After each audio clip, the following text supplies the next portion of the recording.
그것으로부터 나타날 수 있는 굉장히 치명적인 합병증인 신경통에 대한 어떤 예방 효과가 91%로 굉장히 높고, 그건 이제 치명적인 합병증으로 이어질 가능성이 높거든요. 그래서 폐혈증으로 이어지는 경우도 있고 뇌수막염까지 이제 진행이 되는 경우도 있습니다. 그러면 65세 이상의 노령 여성분들한테서는 사망률이 좀 높아지기 때문에 노령 여성분들한테서는 폐렴 도균에 대한 어떤 예방이 부실하지 않아요.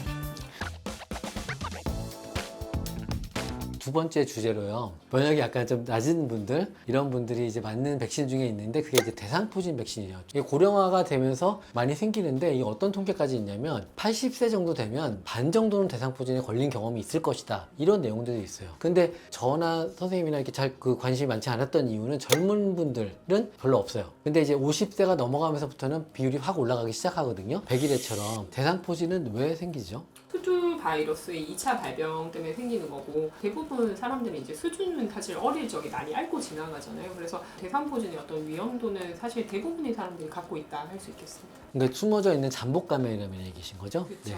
근데 잠복감염이 있는데 왜 나이가 들면은 얘가 재발을 하는 걸까요? 젊은 사람들은 기본적으로 좀 면역력이 아무래도 좀 고령이신 분들에 비해서 좀 좋잖아요. 본인의 어떤 면역에 의해서 대상포진의 재발이나 어느 정도 막아주는 역할을 하는데, 극심한 스트레스라든지 아니면 뭐 수면 박탈이라든지 아니면 뭐 항암을 하신다던가 좀 면역력이 떨어지는 여러 가지 요인에 의해서 잠복해 있던 바이러스가 다시 일어나는 어떤 계기가 됩니다. 그래서 노령이나 이런 부분들도 결국엔 면역력이 떨어지는 한 원인이기 때문에 대상포진의 어떤 발병률은 나이가 결국 들수록 증가하지 않나 싶습니다. 이제 돌발 질문을 좀 하면 대본에 없는 그 대상포진 접종에 주사를 맞는 나이가 50대 이상이라고 되어 있는 경우가 많이 있어요. 왜 50대 이상이라고 할까요, 선생님? 피크 발병이 거의 한 50대 정도인 네. 것 같아요. 50대, 60대 정도에 좀 제일 많이 발병을 하기 때문에 그 시기에 보통 예방접종 하시라고 말하죠. 그렇죠. 그 면역이 그때부터 떨어지기도 하고, 그리고 비용 대비 효과라고 하잖아요. 비용 대비 효과상 가장 효과적이고, 그 다음에 100세 시대라고 하잖아요. 50세 맞으면 딱 100살까지 가거든요. 그래서 조금 더 50세 맞으라고 하지 않을까 이런 생각이 들기도 합니다. 50세 전에 맞아야 되는 군도 있을까요?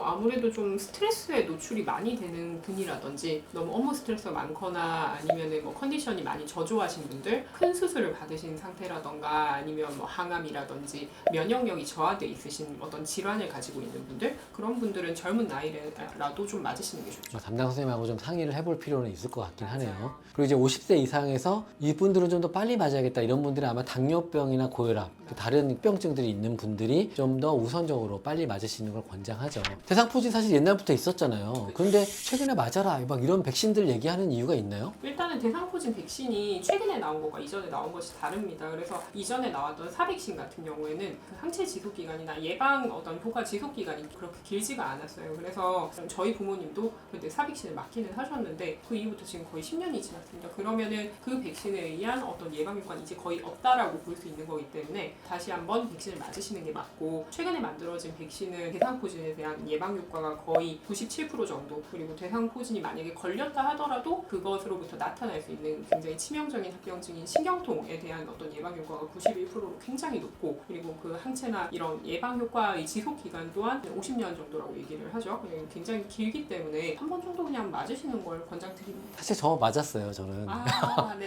그래서 맞은 경험담을 잠깐 말씀드리면, 그게 사백신이 아플 것 같잖아요. 근데 실제로 이 백신, 새로 나온 백신이 더 아파요. 그래서 처음에 진료를 하면서 오늘 왜 컨디션이 안 좋지? 막 이런 생각을 했는데 전날 백신을 맞은 거더라고요. 네. 그래서 그 대상포진 백신을 맞으실 때는 꼭 그럴 일이 있으니까 보통 금요일이나 토요일날 맞으셔라. 그 다음에 그 소염 진통제 정도는 드시고 잘 쉬시는 게 좋다. 많은 분들이 막 독감 맞고도 코로나 맞고 나 멀쩡하게 이랬어 이렇게 자랑하시는데 그러시면 안 된다는 걸 첫 번째 강조 드리고요. 두 번째 맞을 때도 약간의 통증은 좀 있더라고요. 똑같이 몸이 아파요. 그리고 간격을 말씀드려야 돼요. 간격은 2달에 한 번 맞으시면 됩니다. 그래서 보통은 한 번 맞고 두 번 맞는 백신은 그만큼 효과가 잘 간다 이렇게 바라보시는 게 맞는 겁니다. 그 젊은 분들 중에는요, 대상포진 또 일찍 오시는 분들도 계세요. 스트레스 걸리기도 하고 내내 걸리다가 최근에 4년 안 걸리면 이 사람은 맞아야 되나요? 어떻게 해야 되나요? 아니면 뭐 매년 걸리는 사람만 맞아야 될까요? 사실 대상포진 매년 걸리기가 쉽지는 않죠. 그만큼 뭔가 그렇게 이제 걸렸다라는 거에 어떤 기본적인 어떤 원인이 있을 겁니다. 그래서 뭐 본인이 어떤 면역 체계에 문제가 있다든지 아니면 정말로 업무 스트레스가 너무 심했다든지 이런 부분들 원인이 되는 게 있을 있을 거기 때문에 조금 뭐 일단은 면역 상태를 체크를 해보는 게 맞고요. 젊으신 분이 그렇게 이제 좀 자주 걸린다라고 하면 면역 상태를 체크해보고 그게 만약에 면역 상태가 괜찮다 하면 최근에 어떤 대상포진이 걸렸던 빈도를 봐서 뭐 약간 대상포진 1년 전에 걸렸다 하면은 걸렸던 것에 의한 어떤 예방 효과가 조금 지속이 될 거기 때문에 그래도 한 1, 2년 정도는 조금 백신이나 이런 부분들을 미뤄볼 수 있지만 그 이후로 해서 이제 예를 들면 다시 뭐 발병할 가능성에 대해서는 또 뭐 백신을 맞으시는 게 괜찮을 것 같습니다.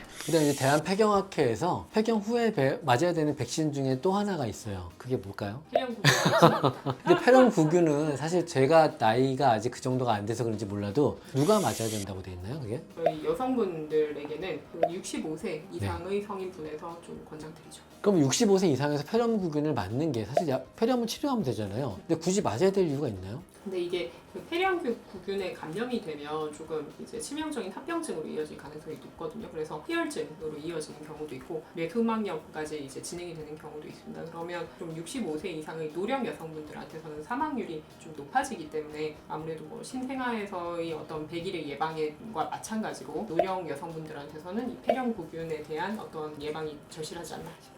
그 65세 이상 그 백신에도 폐렴구균 백신에 두 가지가 있더라고요. 네. 하나가 23가, 하나 13가인데 궁금하죠. 둘 다 맞아야 될까요? 어떻게 할까요? 둘 다 맞으시라고 말씀드리긴 합니다. 그래서 나라에서 지원하는 23가 다당 백신 같은 경우에는 1회 지원이 되니까 이걸 맞으시고 그다음에 자비로 해서 이제 맞으시는 13가 같은 경우에는 맞으시는 걸 권장드리긴 하는데 조금 시간차를 두고 맞으시는 게 좋습니다. 자, 이제 부모님 설득하는 게 어렵잖아요. 네.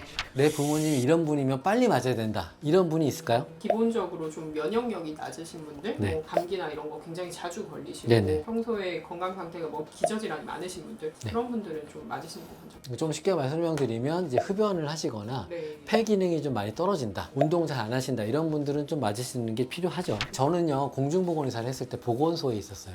근데 제 업무가 예방접종이었어요.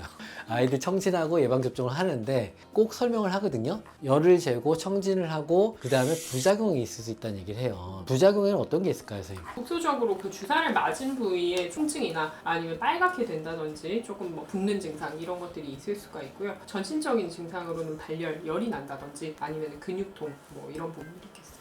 그러면 이제 그 하나 남은 백신이 또 하나 있어요, 사실. 9월 달부터 11월 달까지 맞는 백신이 하나 있죠.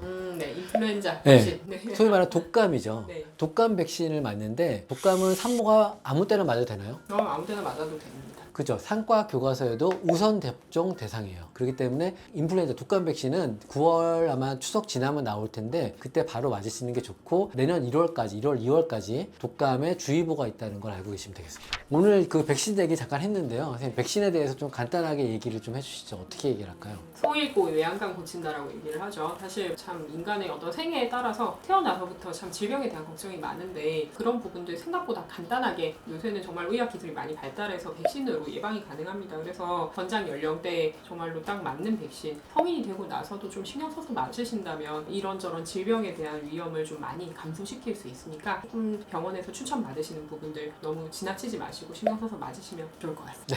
네.